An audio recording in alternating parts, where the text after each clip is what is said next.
তুমি কি গোপালকে স্নান করাচ্ছ গোপু সোনাকে? গোপু সোনাকে আজকে জন্মদিন, গোপু সোনাকে স্নান করাচ্ছি, তারপরে ঘি মাখাচ্ছি, মধু আর হচ্ছে দই মাখিয়ে আজকে গোপু সোনাকে স্নান করব। আর গোপু সোনাকে স্নানের সময় গোপু সোনা যেহেতু ঢেকে রাখতে হয়, এইভাবে ঢেকে। এই গোপু সোনাটা কে দিয়েছে জানিস? তোর ঠাম্মি আমাকে দিয়েছে। এই যে ওটা কি গোপু নতুন সিংহাসন? হ্যাঁ, এটাতে গোপু বসতো। তো এটা আজকের জন্য, ওই 2-3 দিনের জন্য, তারপর আবার এটা পরিষ্কার করে এটাতে বসাবো। এটা চকচক করবে, এটা পেতলের তো, মাজা হচ্ছে না কদিন, এই ঘরের তো জানিস।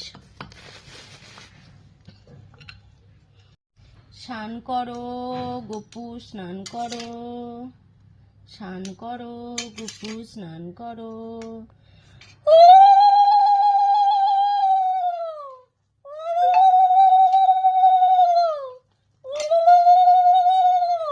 আসো গোপু আসো, এভাবে ডেকে নিতে হয় ছোট্ট বাচ্চাদের মতো করে। এবারে গাটা ভালো করে হালকা এই ছোট্ট একটা গোপুর তোয়ালে এই দিয়ে মুছে নিচ্ছি।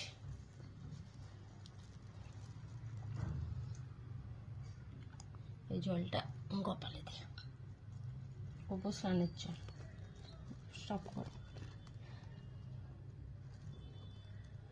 এবার গোপুকে সিঙ্গার করাবো। তুই যখন হয়েছিলি, মানত ছিল, তখন গোপুকে এই চেনটা করে দেওয়া হয়েছিল। শুরু হয়ে গেছে, এবার জামা কাপড় পরিয়ে তারপর নিয়ে আসছি।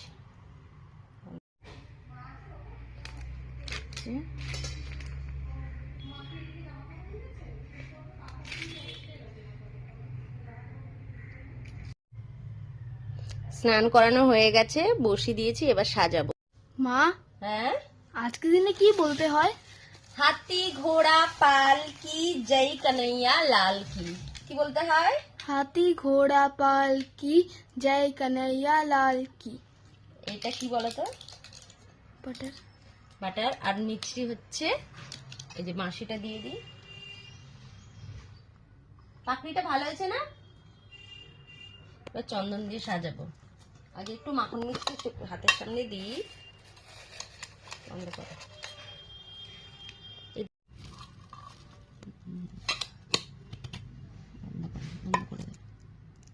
এই যে গোপু সোনার ফেভারিট চকলেট মাখন মিছরি দিয়ে সাজানো কমপ্লিট।